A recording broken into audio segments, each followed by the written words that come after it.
የእግዚአብሔር መንፈስ ያገለግለናል። የጌታ መንፈስ በመካከላችን አለ፣ በክብሩ በመካከላችን አለና ያገለግለናል። ኢሳይያስ ምዕራፍ 64 እንዲህ ይነበባል። ሰማዮችን ቀደህ ምነው ብትወርድ፣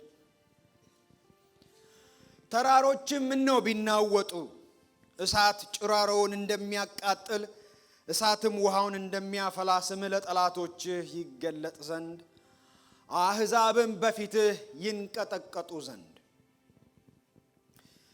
ያልተጠባበቅነውን የክብርህን ሥራ ባደረግህ ጊዜ ወረድህ፣ ተራሮችም በፊትህ ተንቀጠቀጡ። ሰዎች ከጥንት ጀምሮ ለሚጠብቁ ከምትሰራላቸው ከአንተ በቀር ሌላ አምላክን አልሰሙም፣ በጆሮአቸውም አልተቀበሉም፣ ዓይንም አላየችም። ጽድቅን የሚያደርገውን በመንገዶችህም የሚያስቡህን ትገናኛቸዋለህ። እነሆ አንተ ተቆጣህ፣ እኛም ኃጢአት ሠራን፣ ስለዚህም ተሳሳትን። ሁላችን እንደ ርኩስ ሰው ሆነናል፣ ጽድቃችንም ሁሉ እንደ መርገም ጨርቅ ነው። ሁላችንም እንደ ቅጠል ረግፈናል፣ በደላችንም እንደ ነፋስ ወስዶናል። ስምህንም የሚጠራ አንተንም ሊይዝ የሚያስብ የለም። ፊትህንም ከእኛ ሰውረሃል፣ በኃጢአታችንም አጥፍተኸናል። አሁን ግን አቤቱ አንተ አባታችን ነህ፣ እኛ ጭቃ ነን። አንተም ሰሪያችን ነህ፣ እኛም ሁላችን የእጅ ሥራ ነን። አቤቱ እጅግ አትቆጣ፣ ለዘላለምም ኃጢአትን አታስብ። እነሆ እባክህ ተመልከት፣ እኛ ሁላችን ሕዝብ ነን። የተቀደሱ ከተሞችህ ምድረ በዳ ሆነዋል፣ ጽዮን ምድረ በዳ፣ ኢየሩሳሌም ውድማ ሆናለች። አባቶቻችን አንተን ያመሰገኑበት የተቀደሰና የተዋበ ቤታችን በእሳት ተቃጥለዋል፣ ያማረውም ስፍራችን ሁሉ ፈርሰዋል። አቤቱ በውኑ በዚህ ነገር ትታገሳለህን? ዝምስ ትላለህን? አጥብቀህስ ታስጨንቀናለህን? እንጸልያለን። እግዚአብሔር በመካከላችን ፈቃድህን እንድትፈጽም እጠይቅሃለሁ።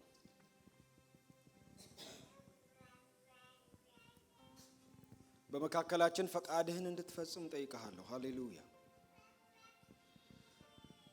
እኛ ሁላችን ያንተ ነን።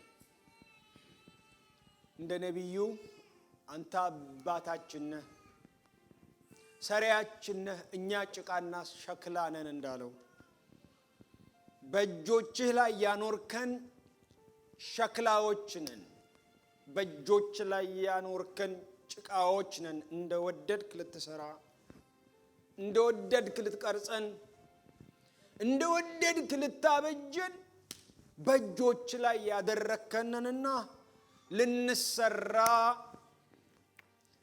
ልንዳሰስ፣ ልንነካ፣ ልንለወጥ፣ ልንጎበኝ፣ ሃሌሉያ፣ ስማችን ሊቀየር፣ ታሪካችን ሊታደስ እንናፍቃለን፣ እንወዳለን፣ እንፈልጋለንና አንተ ደግሞ ስራን ስትሰራ ቃልህን ትልካለህና የመታደስ ቃልህን አስቀድሞ ሳይበቅል እናገራለሁ ብለሃልና ሳይበቅል የምትናገር አምላክ በመካከላችን ድምጽህ እንዲሰማን ቅዱስ መንፈስ ሆይ ፈቃድህ እንዳይከለከል ጠይቀሃለሁ። የኛ አለማመን፣ የኛ ስንፍና፣ የኛ በአንድ ሐሳብ አለመሆን አንተን ከመስራት እንዳይከለክልህ ለቃልህና ለመንፈስህ ሁሉ ነፍስ እንዲገዛ በኢየሱስ ስም ጸልያለሁ። የማይገዛ እንዳይኖር፣ የማይገዛ እንዳይኖር፣ በቃልህ ጥላ ስር የማያድር እንዳይኖር፣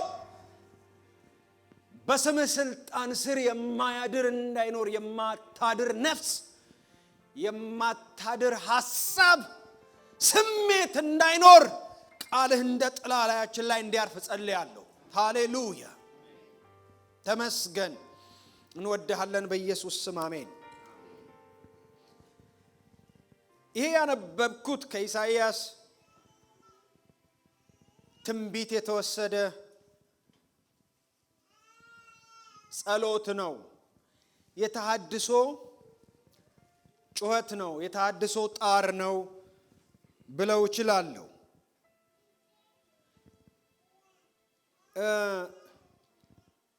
የኢሳይያስ ትንቢት ራእይ ነው። ራእይ ማለት እግዚአብሔር የሚያየውን ማየት መቻል ማለት ነው። የእግዚአብሔርን እይታ ማግኘት ነው። ራእይ ማለት እሱ ነው። እግዚአብሔር ታሪክን እንዴት ነው የሚያነበው? መቼም ዜና አንባቢ አለ፣ ፈላስፋ አለ፣ ታሪክ አዋቂ አለ፣ ተመራማሪ አለ፣ የፖለቲካ ሳይንስ ምሁር አለ። ብዙ ሰው ታሪክን የሚያነብበት የየራሱ መነጽር አለው፣ የየራሱ የንባብ እይታ አለው። እግዚአብሔር ታሪክን እንዴት ነው የሚያየው? እንዴት ነው የሚመዝነው? እንዴት ነው የሚያነበው ሲባል በነቢያቱ ውስጥ መነጽር ይከትላቸዋል፣ እይታ አይን ይገጥምላቸዋል። እሱን ነው ራእይ የምንለው። ስለዚህ ኢሳይያስ ራእይ ነው። ትንቢቱ እንዳለ ራእይ ነው። የታየ ቃል ነው። የታየ ራእይ ነው። ስለዚህ ጸሎቱ ይሄ ጸሎት አንዱ የራእዩ አካል ነው። እንግዲህ ባለ ራእይ ህዝብ ሲጸልይና ራእይ የሌለው ህዝብ ሲጸልይ ይለያያል።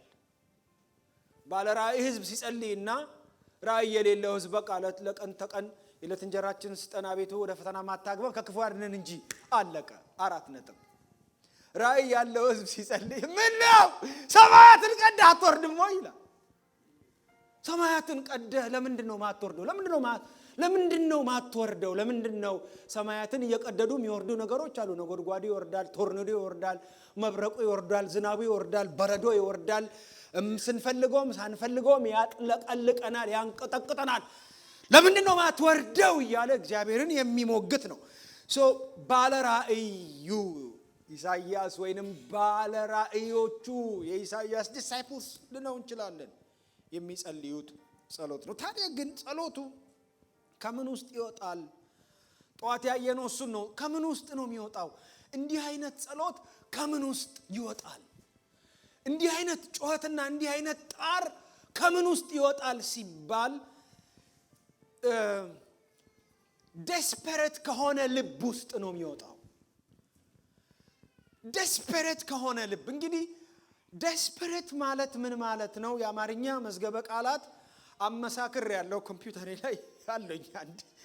አንድ 8 አሉኝ እንግሊዘኛና አማርኛን የሚፈቱ እና ብዙዎቹ የሚፈቱት ተስፋ መቁረጥ ነው የሚሉት። ተስፋ የቆረጠ ሰው ልክ ነው። ዴስፐሬት መሆን ተስፋ መቁረጥ የሚለውን ሴንስ ይይዛል። ነገር ግን there is also another sense። ስለዚህ አንድ መዝገበ ቃላት ላይ በቃ እጅግ የሚፈለግ ነገር ወይንም ደግሞ ይሄንን ስሜት ለመግለጽ ጥቅም ላይ ሊውል ይችላል ይላል። and which is true። አንድ ነገር desperately ስትፈልጉ ካላገኛችሁት አትረኩም ማለት ነው። አንድ ነገር በጽኑ ስትፈልጉ ካላገኛችሁት ፍላጎታችሁ አይረካም ማለት ነው። ስለዚህ ሰዎች desperate ይሆናሉ ለአንድ ነገር። የሆነ የሚፈልጉት ነገር አለ። አብሮኝ የተማረ ጣሊያን ሀገር 20 ዓመት ከርሞ የመጣ አንድ ሰው ነበርና ስለዛ ኤክስፒሪየንስ ሲነግረኝ እኔ ያኔ ከሀገር ቤት ስላልወጣው ለቫኬሽን ስትወጣ አለ ብር ጠቅለል ያለ ብር ቤት ባልከኒ ላይ ማስቀመጥ አለብህ አለ። ኪችን ማስቀመጥ አለብህ። ለምን? ምንም ነገር የማይፈልጉ የእንትን ይሄ የድራግ ሱስ ያለባቸው that's what desperate መሆን ማለት የሚገልጸው እሱን ነው። ሱስ ያለበት ሰው እቤት ይገባል። ምንም ነገር አይፈልግም። ቲቪን አይፈልግም። ምንም ሳንቲም ነው የሚፈልገው። ለምን? ወዲያው ነው ሄዶ ጆይንቱን ይገዛና አድርጎ ካልም ያደርጋል። እሷን እስኪያገኝ ድረስ ክልፍልፍልፍልፍልፍልፍ that's what desperate መሆን ማለት ነው። ስለዚህ ብሯን ካላስቀመጥክ ብዙ ነገር አድርጎብህ ነው የሚሄደው። አልጋ ላይ ተጸዳድቶ ነው የሚሄደው። desperate when you are desperate for something እስከታገኙ ድረስ ክልፍልፍ ይሄ ነብይ እንደዚህ desperate የሆነ ነው። እንደዚህ desperate የሆነ ነው። ምንድነው desperate ለምን ሆነ ስንል ወደ ኋላ ይሄድና እግዚአብሔር በእስራኤል ታሪክ ውስጥ የሰራውን የጥንቱን ሥራ ይይዛል። ወደፊት ደግሞ እግዚአብሔር አድሳለው ያለውን የተሐድሶውን ይይዝና ሁለቱን አሁን ሊያመጣቸው ሲል ያቅተዋል፣ ይፋቱበታል። በህይወቱ ውስጥ the past and the future የተፋታበት ሰው ጩኸት። እግዚአብሔር እንደዚህ ሰራ እኮ። this is our history, this is how እግዚአብሔር ራሱን የገለጠው እንዲህ ነው ሲባል ይሰማል። ቃሉ ጋር ሲመጣ እግዚአብሔር የሰጠው ተስፋ ጋር ሲመጣ ደግሞ እንደገና ተስፋው ይሆናል። ይሄንን ተስፋና እግዚአብሔር የሰራውን ታሪኩን ይዞ ሁለቱን አሁን በሚያልፍበት ነገር ውስጥ ሊያገናኘው ሲል ማግጠም ያቅተዋል። that's what it ይሄ ነው desperation ክሬት የሚያደርገው። ይፋታበታል፣ አልገጥም ይለዋል፣ አልያያዝ ይለዋል። እንደዚህ በሚሆንበት ጊዜ ሌላ ሰው ምን ያደርጋል? ወደ ሌላ ነገር ይሄዳል። መርሳት ስለሚፈልግ በእንደዚህ አይነት የነፍስ ሙግት ውስጥ መቆየት ስለማይፈልግ መርሳት ነው የሚፈልገው። ስለዚህ ራስን ማደደቢያው መለኪያ ነው። ይዝና መለኪያው ላጣርጎ ድድብ ይላል። አያስበው፣ መርሳት ይፈልጋል። መጽሐፍ ቅዱስም እኮ ለከፋው ሰው ድህነቱን እንዲረሳ ወይን ጠጅ ስጡት ያለው እኮ ለዚህ ነው። ያቺን ጥቅስ እየጠጣችሁ ወይ እየጠቀሳችሁ ወይን ጠጅ የሚያምራችሁ ሰዎች ካላችሁ ትምህርቴ እሱ አይደለም ለማለት ነው። ትምህርቴ እሱ አይደለም። ትምህርቴ ወደ እግዚአብሔር ቀርቦ ምን ነው ሰማያትን ቀደ ብትወርድ፣ በጸሎት በጩኸት ወደ እግዚአብሔር ይመጣል። ወደ ኋላ ዞር ብሎ አንደኛ የጥንቱን ዘመን ያሰላስላል። እግዚአብሔር የሰራውን የጥንቱን ዘመን ወደ ኋላ ሄዶ ሲያሰላስል ምዕራፍ 63 ከቁጥር 7 ጀምሮ እናገኘዋለን። ይሄ ነብይ ኢማጂን እስቲ ትንሽ ባክግራውንድም ልስጣችሁ ወደዛ አለፍ ብዬ። ምዕራፍ 62 ቁጥር 1 ላይ እንዲህ ይላል፣ ስለ ጽዮን ዝም አልልም፣ ስለ ኢየሩሳሌም ጸጥ አልልም፣ ጽድቋ እንደ ጸዳል መዳኗም እንደሚበራ ፋና እስኪወጣ ድረስ አሕዛብ ጽድቅሽን ነገሥታትም ሁሉ ክብርሽን ያያሉ። የእግዚአብሔር አፍ በሚጠራበት በአዲሱ ስም ትጠሪያለሽ። በእግዚአብሔር እጅ የክብር አክሊል፣ በአምላክሽ እጅ የመንግስት ዘውድ ትሆኛለሽ። ከእንግዲህ ወዲህ የተተወች አትባይም፣ ምድርሽም ከእንግዲህ ወዲህ ውድማ አትባልም። ነገር ግን እግዚአብሔር በአንቺ ደስ ብሎታልና ምድርሽ ባል ታገባለችና አንቺ ደስታዬ የሚኖርባት ትባያለሽ፣ ምድርሽም ባል ያገባች ትባያለች። ጎልማሳም ድንግሊቱን እንደሚያገባ እንዲሁ ልጆችሽ ያገቡሻል። ሙሽራም በሙሽራይቱ ደስ እንደሚለው እንዲሁ አምላክሽ በአንቺ ደስ ይለዋል። ቁጥር 6 እና 7 ኢየሩሳሌም ሆይ ጉበኞችን በቅጥርሽ ላይ አቁሜያለሁ፣ ቀንና ሌሊት ከቶ ዝም አይሉም። እናንተ እግዚአብሔርን የምታሳስቡ ኢየሩሳሌምን እስኪያጸና በምድር ላይ ምስጋና እስኪያደርጋት ድረስ አትረፉ፣ ለእርሱም እረፍት አትስጡ። ጉበኛ እግዚአብሔር ያቆማል፣ ጸሎተኛን እግዚአብሔር ያቆማል። ስለዚህ ጸሎቱ ምን እንደሚመስል እዚህ ነው የምናገኘው። ምዕራፍ 64 ላይ ነው። ጉበኛው ምን እያለ ነው የሚጮኸው? አንዳንዱ ጉበኛ ያንቀላፋል። ኦነስትሊ ጌታ ምን አለ ስለ ጉበኞች ሲናገር ምዕራፍ 56 ስለ አንዳንድ ጉበኞች ሲናገር እናንተ የምድረ በዳ አራዊት ሁሉ እናንተም የዱር አራዊት ሁሉ ትበሉ ዘንድ ቅረቡ። ጉበኞቹ እውሮች ናቸው፣ ሁሉ ያለ እውቀት ናቸው፣ ሁሉም ዲዳ የሆኑ ውሾች ናቸው። ይጮሁም ዘንድ አይችሉም፣ ህልምን ያልማሉ፣ ይተኛሉ፣ ማንቀላፋትንም ይወዳሉ። መብል ወዳዶች ከቶ የማይጠግቡ ውሾች ናቸው፣ እነርሱም ያስተውሉ ዘንድ የማይችሉ እረኞች ናቸው። ሁሉ እንደ መንገዳቸው ከፊተኛው እስከ ኋለኛው ድረስ ሁሉ እያንዳንዳቸው ወደ ጥቅማቸው ዞር ብለዋል። ኑ የወይን ጠጅ እንውሰድ፣ በሚያሰክርም መጠጥ እንርካ። ዛሬም እንደሆነ እንዲሁ ነገ ይሆናል፣ ከዛሬም ይልቅ እጅግ ይበልጣል ይላሉ ይላል። አንዳንድ ጉበኞች ያያሉ፣ ግን ወደ እግዚአብሔር አይጣሩም ነው የሚለው። ሀገር ሲፈርስ ያያሉ፣ እንደ ዛሬው እንደሰማነው በማለዳ እንደሰማነው አይነት ከባድ ዜና ይሰማሉ፣ ተመልሰው ግን ይተኛሉ። እንዲያውም ከዛም አልፈው ለመርሳት ይጠጣሉ ይለናል። እግዚአብሔር ግን በኢየሩሳሌም ቅጥር ላይ ያስቆማቸው እረኞች ግን ጉበኞች ግን እነርሱም አያርፉም፣ እግዚአብሔርንም እረፍት አይሰጡትም። ምን እያሉ? ሰማዮችን ቀደህ ብትወርድ ምን ነው? ምዕራፍ 64 ላይ ነው የምናገኘው ጩኸቱ፣ የጉበኞቹን ጩኸት የምናገኘው። ስለዚህ እግዚአብሔርን መሞገት ነው። እግዚአብሔር ይሞገታል። ስለ እጆቼ ሥራ ሞግቱኝ ብሏል፣ ጠይቁኝ ብሏል፣ እንዲያውም እዘዙኝ ብሏል። እግዚአብሔር ይሞገታል።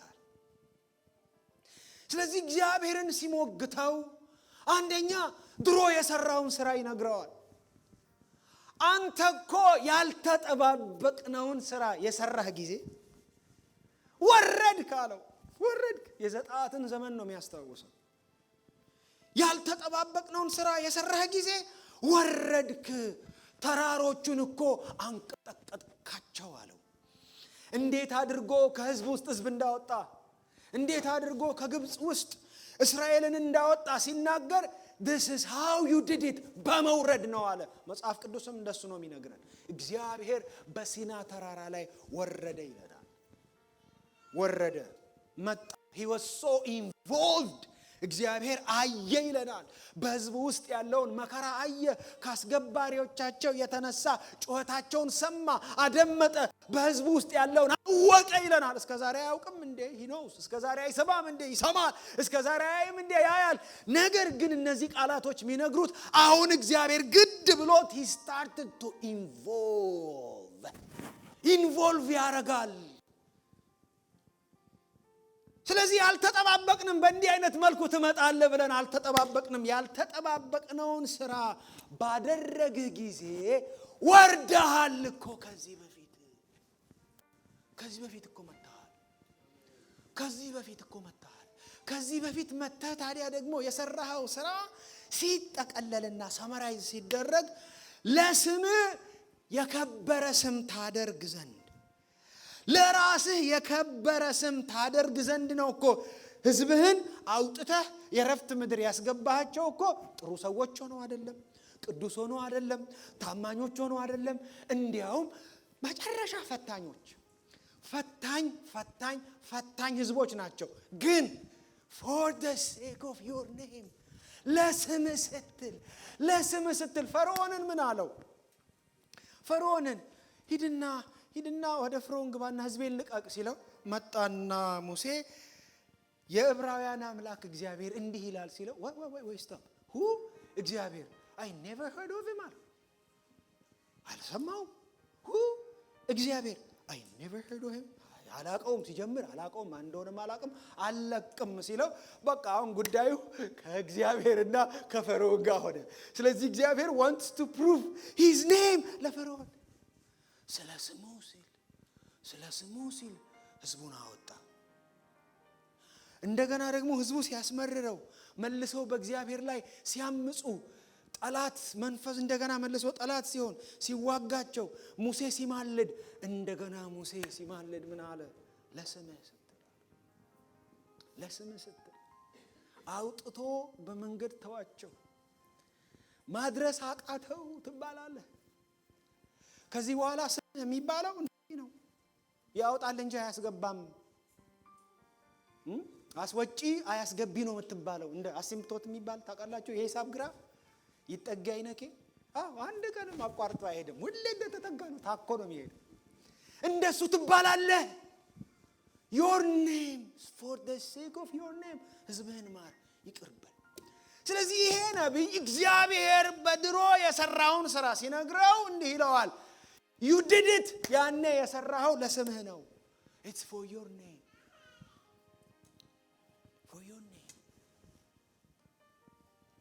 ስለ ስምህ ሰርተሃል።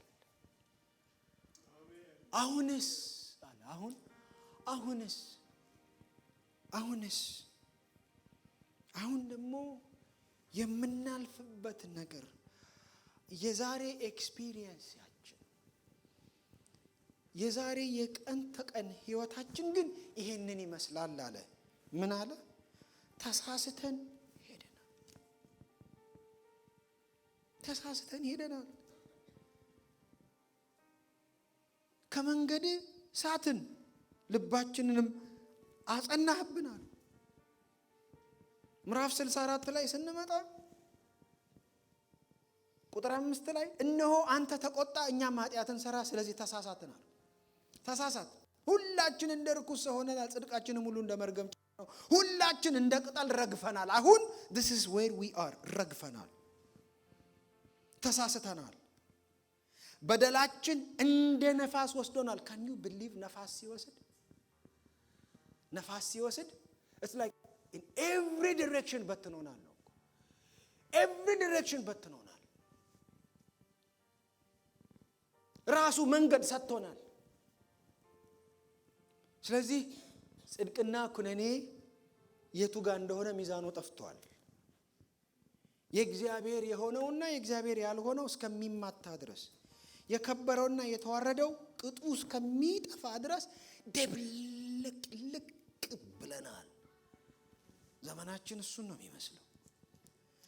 ይሄ እንደዚህ አይነት ጸሎት ለዚህ ነው ባለ ራእይ ሲጸልይና ራእይ የሌለው ሰው ሲጸልይ አንድ አይደለም ያልኳችሁ።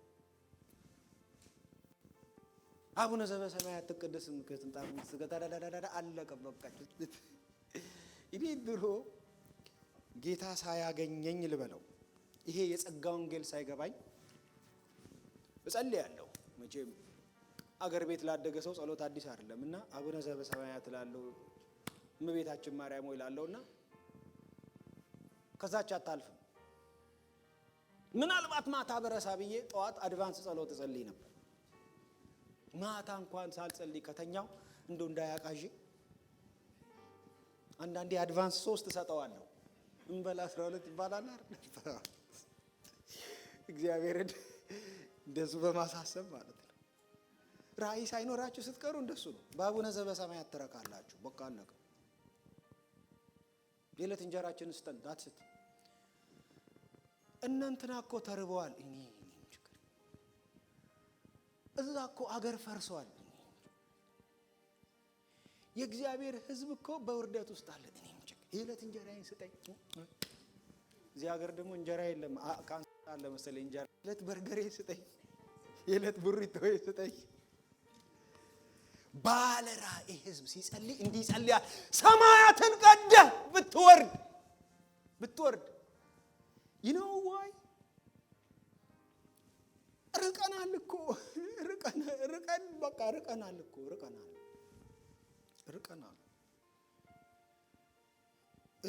እኮ እግዚአብሔር በደላችን እኮ እንደ ነፋስ የሆነ ቦታ አድርሶናል።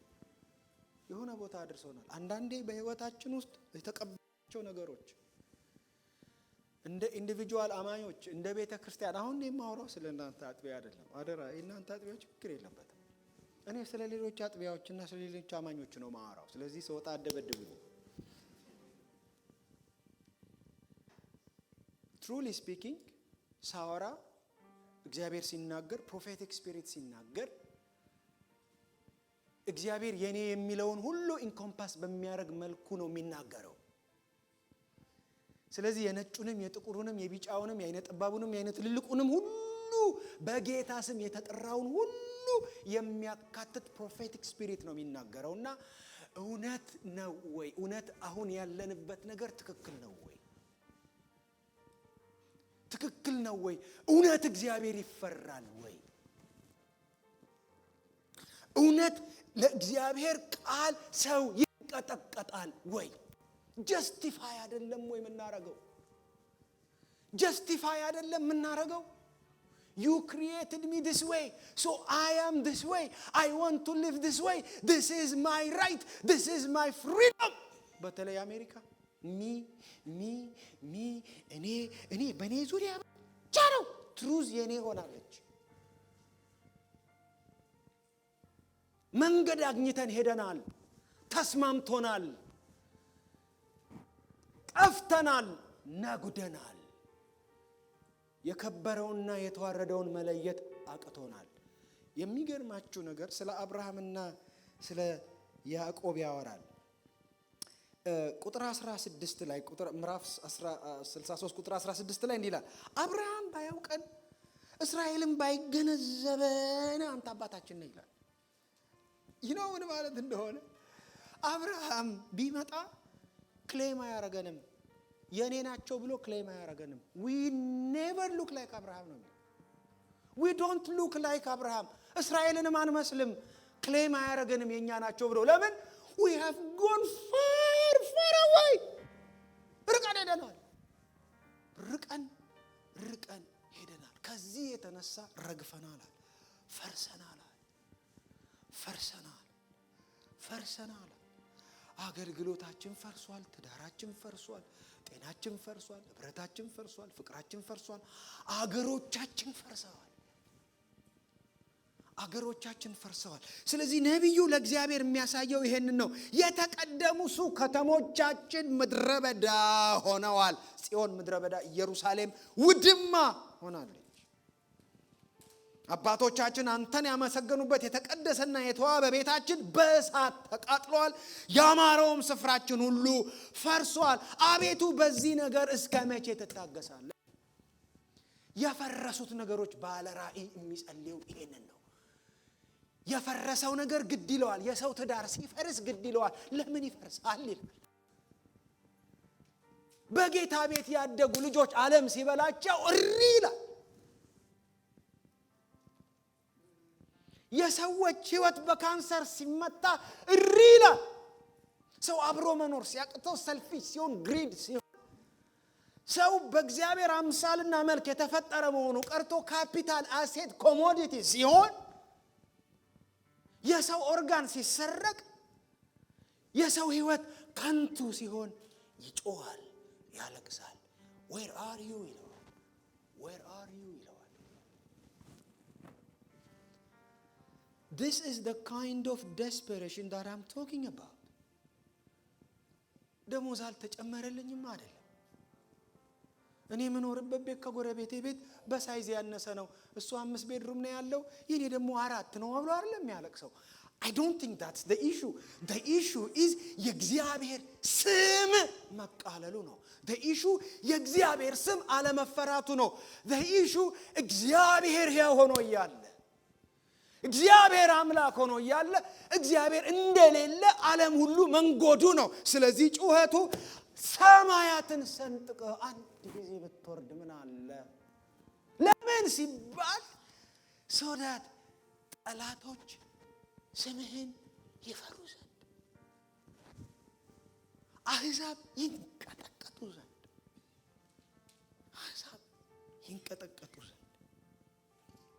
ይሄ ነው ምጡ፣ ይሄ ነው ጩኸቱ።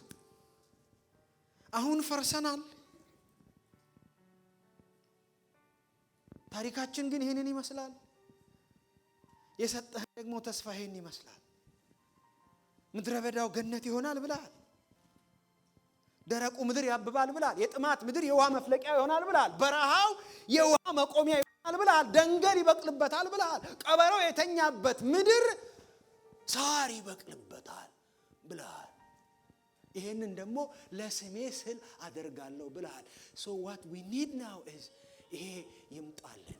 ያለፈውና የወደፊቱ አሁን የኛ ኤክስፒሪየንስ ይሁንልን። የዛሬ እውነታችን ይሁንልን። ጩኸቱን ይሄ ነው። ጩኸቱ ያለፈውን የእግዚአብሔርን ጉብኝት እንደገና የሰጠውን የእግዚአብሔርን ተስፋ አሁኑ በኔ ህይወት ውስጥ፣ በእኛ ህይወት ውስጥ፣ በእኛ ቸርች ውስጥ፣ በእኛ ከተማ፣ በእኛ ኔበርሁድ፣ በእኛ ኮሚኒቲ፣ በእኛ ሀገር ውስጥ let it be my present experience. that is the ምልጃው የሚወጣው ከዛ ውስጥ ነው። በቃ I'm happy, I'm okay, my family is doing fine, my work is fine, I'm secured, ጥሩ ደሞዝ አለኝ፣ 401k secured ነው፣ retirement benefit አስደናቂ፣ everything is cool, and I don't care what's happening on the other side of the fence ምንል ከሆነ ዛሬ የምለው ትምህርት ለእናንተ አይደለም። የእግዚአብሔር ልብ ያለው የቱ ጋር ነው? የእግዚአብሔር ልብ ያለው እኛን ማበልጸግ እንደሆነ ካሰብን አይገስ ለእርሱ ጌታ መምጣት የለበትም። አረብ ሀገር መሄድ ነው ያለብን። ይሄን ነግሬያችሁ ይሆናል ከዚህ በፊት። ለመጀመሪያ ጊዜ ለአገልግሎት ከሀገር የወጣሁት ወደ ሚድል ኢስት ወደ ባህሬን ነው። እዛች አንድ ታጥቢያ ለመትከል ባለሳሳት ከ19 ዓመት በፊት አገር ቤት በቴሌቪዥን የሚሰማው ማስታወቂያ የሳሙና የኦሞ በቃ አረፋ አለው ይሄኛው ያስለቅቃል ያኛው ምናምን የሚል ነው ብዙ ጊዜ ማስታወቂያው። እዛ ሲሄድ አይቻቸው በህልሜም አይቻቸው ማላቃቸው መኪኖች አሉ እንዳሉ ምንም በቃ ገላምጠውኝ ነው የሚያልፉት። ድምጻቸው ሳይሰማ መምጣታቸውን ሳላቅ መሄዳቸውን ሳላውቅ ገላምጠውኛል። ወይ ጉድ እላለሁ። በዚህ በኩል መስጂድ ነው፣ ወደዚህ ዞር ስል መስጂድ ነው፣ ወደዛ ዞር ስል መስጂድ ነው፣ በየ50 ሜትሩ መስጂድ ነው። ነገር ግን የሚነዱት መኪና፣ የሚኖሩባቸው ቤቶች፣ የሚበሉት መልካቸው እንዴት እንደሚያማምር ጌታ ኢየሱስን ያገኘ ነው። እነሱ ጋር ለመድረስ ከሆነ ያለ ኢየሱስ ደርሰዋል። ያለ ኢየሱስ ደርሰዋል። እርሱ ላይፍ አጋንንት የሞላበት፣ ስስት የሞላበት፣ ቅሚያ የሞላበት፣ ስግብግብነት የሞላበት ነው። እግዚአብሔር ግን የጠራን ለፈውስ ነው፣ ለመድኃኒት ነው። ኢየሩሳሌምን እንደገና ለምስጋና you know what it means? It's not only የእግዚአብሔር ስም ብቻ የእግዚአብሔር ስም ብቻ አይደለም የሚከበረው፣ ኢቭን የኢየሩሳሌም ስም ይከበራል። ሰሞኑን አገራችን አንድ ዜና አለ። ክቡር ጠቅላይ ሚኒስትራችን ዶክተር አብይ አህመድ የአብያተ ክርስቲያናት ቤተ ክርስቲያን መሪዎችን ሰብስበው በቤተ መንግስት አነጋገሩ የሚል እና ከውስጥ አዋቂዎች እንደሰማነው ካሜራ ያልቀረጸው በምንም ነገር ያልተቀረጸ ዝግ አድርጎ ገረፋቸው አሉ። ገረፏቸው አሉ።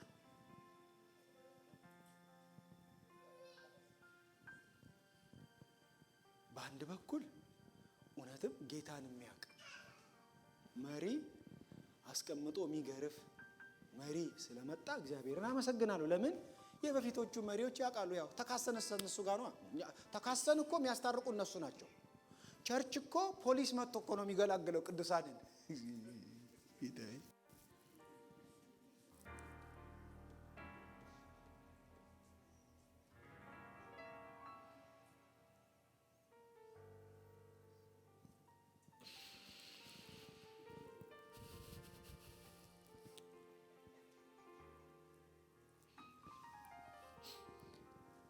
ፖሊስ ፌደራል እየመጣ ነው የሚገላግለን እኮ። አሁን እኛ ቃል አለን። አሁን እኛ የሰላም መልእክተኞች ነን። እና የበፊቱ መሪ ይሳለቅብን ነበር። የፖለቲካ ፓርቲዎችን ለማስታረቅ ሲመጡ እንዲህ ቆመዋል።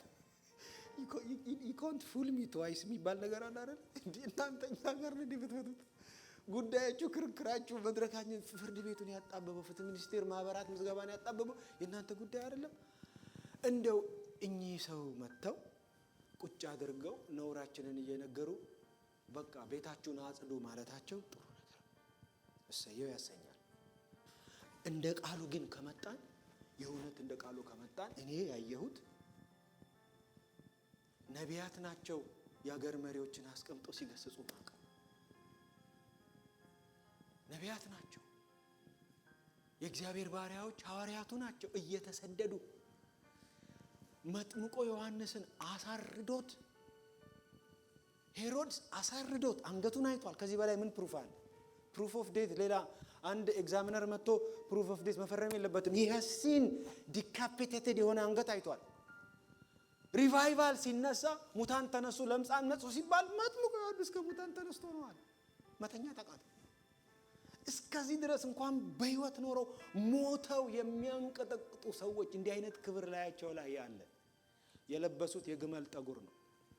አሁን በልብስ ውድድር፣ በመኪና ውድድር ተሳስተናል እኮ ርቀን እኮ ሄደናል እኮ የሚለው እሱን እኮ ነው።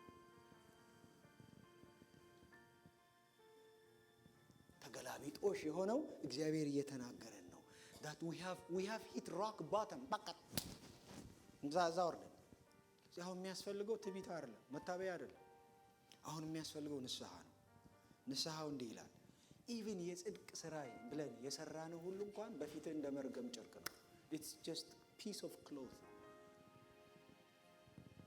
ከብርድ አያድንም፣ አይሞቅም፣ ካባ ሆኖ ለብሳችሁት አደባባይ አትወጡም።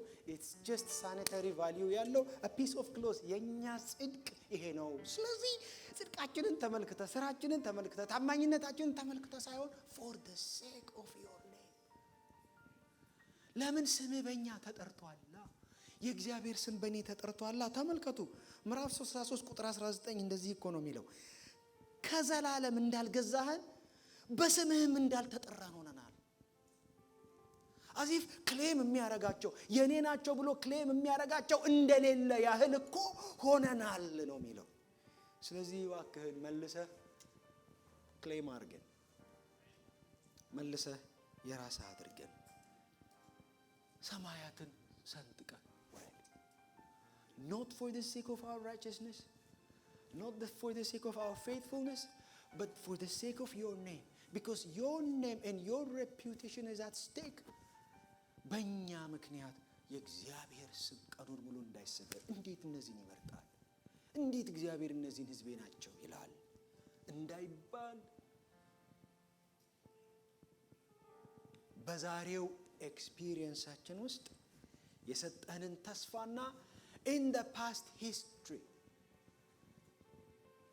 በሕዝብህ ውስጥ በዘመናት ሰራ ሲባል የሰማነውንና በቃል ውስጥ ያየነው በመንፈስህ የሚነገረን እነርሱ በእኛ ሕይወት ውስጥ ዛሬ ይጋቡ። let it be our present experience እያለ ነው የሚጸልየው። are you ready to pray that prayer with me? እንቆምና እንጸልያለን። ሃሌሉያ። አቤቱ የክብርህን ቤት ማደሪያህን ወደድኩት ከምንም በላይ ሀልዎትህን በህልውና ውስጥ መኖር ይመረጣል፣ ከማር ወለላ ይልቅ ይጣፍጣል።